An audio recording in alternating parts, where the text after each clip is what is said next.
Gama Karwa 2.0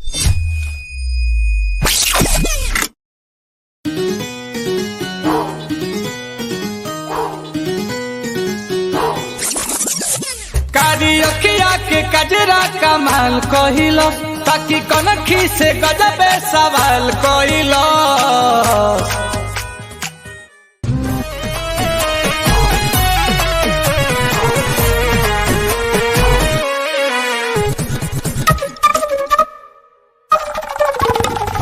दिलवा के तार तो गिटार खानी बाजे मन करे चल जाइया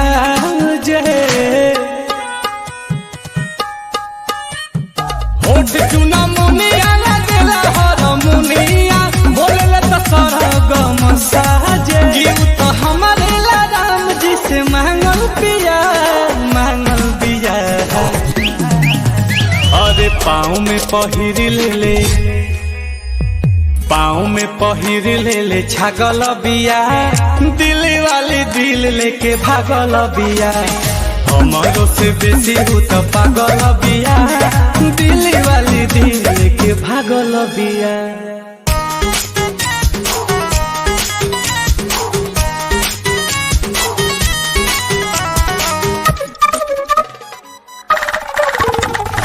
गंगा जी के पानी खानी रहे उ पवित्र लागेले होट जैसे हीटर